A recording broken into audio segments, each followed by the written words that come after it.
한때는 빚도 능력이라고 떠들어대는 놈들이 있었는데 요즘은 그런 놈들이 조금 줄어들긴 한 것 같습니다. 근데 그렇다고 해서 그런 놈들이 완전 사라진 건 아니고 여전히 빚내는 걸 부추기는 놈들이 있습니다.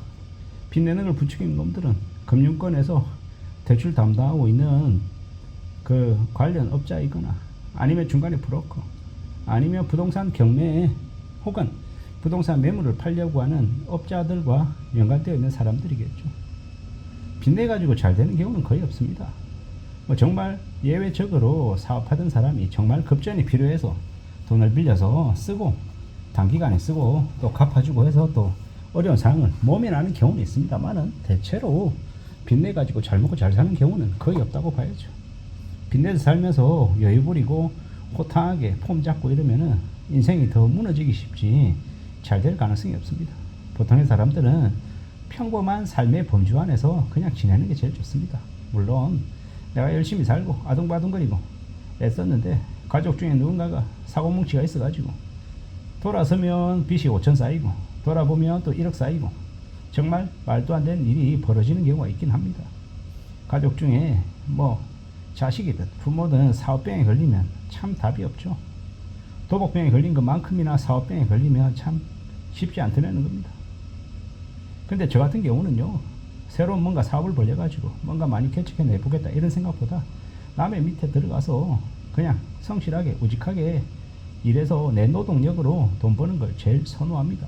물론 이렇게 얘기하면 루저다, 찌질이다, 병신이다 이렇게 욕하는 사람도 많겠지만 저는 저의 분수를 아는 겁니다. 제가 사업을 해서 사람들을 거느리고 새로운 것들을 만들어가고 하는 것들이 좀 제게는 맞지 않더라고요.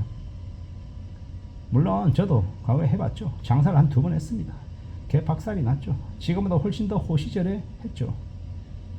20년도 더 된 얘기입니다. 근데 그때도 쉽지 않더라고요.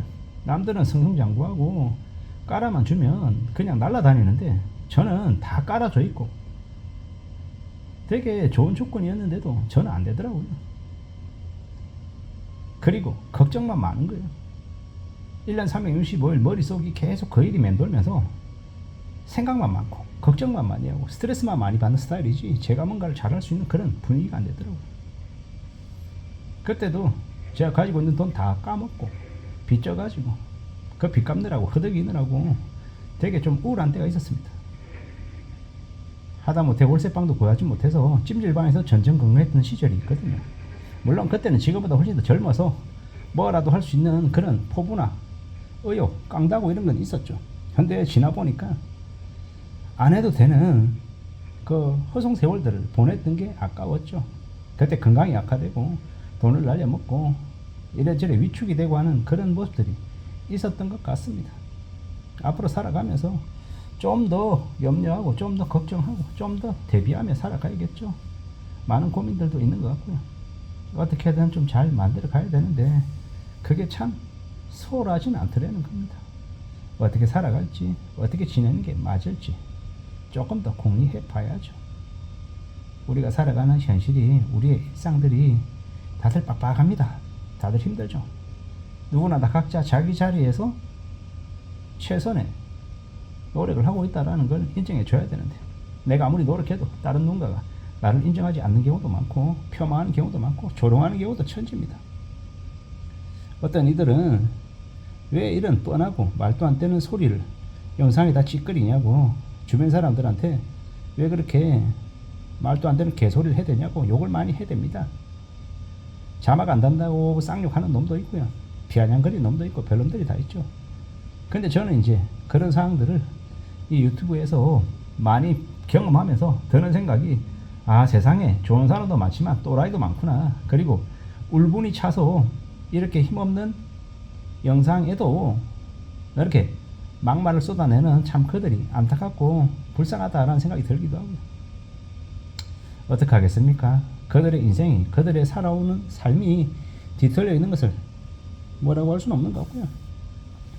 제가 계속 하고 싶은 얘기는 빚 안 지는 게 좋다라는 거. 빚 잘못 지면 인생이 더 빨리 추락할 수 있다라는 이야기를 하고 싶은 겁니다. 진짜 대한민국에서는요, 빚 없이 살면 정말 보통의 삶을 살 수 있습니다. 보통의 범주가 사람마다 천차만별일 수 있지만 제가 생각하는 보통의 법칙은요. 밥을 3끼까지 먹고 사는 거. 그리고 어디 배고프다 어디 맛집 있다 그러면 그 맛집 가서 맛있는 음식 먹을 수 있는 거. 영화 보러 가자. 어디 공원에 놀러 가자. 뭐 술 한잔 하자 정도까지도 충분히 가능하다라는 겁니다. 뭐 어떤 사람들은 되게 근사하고 비싼 메뉴들이 절비한 곳에 가서 뭐 와인이나 아니면 양주 마시고, 또 어떤 사람들은요 편의점에서 캔맥주 사서 그냥 편의점 파라솔에서 과자 부스러기에 그냥 맥주 마시면서도 좋은 사람들하고 유쾌하게 지낼 수도 있다라는 겁니다. 물론 편차가 좀 난다라고 생각할지 모르겠는데 빚 없이 살면요 편의점에 가서 과자 부스러기하고 캔맥주 사면서도 친구에게 요거 내가 살게 라고 얘기하면 그러고 지내면 괜찮지 않냐라는 겁니다. 그러고 살아가자라고 말하고 싶은 거죠. 산다라는 게 참 우리 생각대로 우리 바람대로 안 되는 경우가 되게 많잖아요. 그래서 낙심하고 절망하고 또 궁지에 몰리기도 하고 그래서 살자 하는 사람도 있고 별 사람들이 다 있는 지금의 시대에 빚 안 지고 살면 되게 단단해질 수 있다라고 말하고 싶은 겁니다. 빚 안 지고요 매달 10만원이든 20만원이든 내가는 예금에 이자가 나오든 아니면 배당 수익이든 채권 이자든 나오면요 얼마나 든든한데요. 그게 별거 아닌 것처럼 얘기하는 사람들이 있는데 그런 사람들의 말은 굳이 뭐 추종할 필요 없다라고 생각합니다.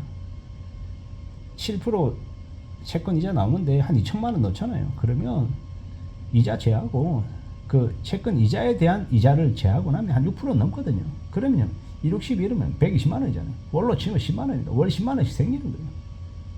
월 10만 원 누가 생각할 때는 월 10만 원 가지고 뭐하냐.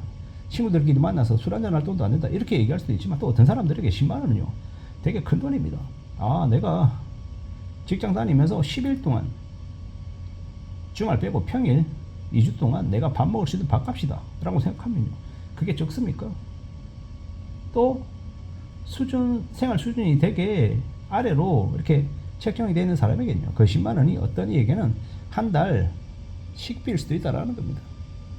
되게 서글픈 얘기지만 아침에 저녁에 라면 한 개씩 먹어서 라면 한 개 800원 2개 해가지고 뭐 1600원 뭐 가끔씩 뭐 계란도 좀 넣고 파도 좀 사서 넣고 김치도 사서 먹고 이래저래 해서 뭐 10만원 정도로 채우는 사람이 있을지도 모른다라는 겁니다. 우리가 빚 안 지고 플러스 인생을 살면 좋겠고 그래도 이왕이면 조금 여유도 생기면 좋겠다라는 생각을 해봅니다. 빚 안 지고 살면 그게 가능할 수 있다라는 말을 하고 싶은 겁니다. 이상입니다.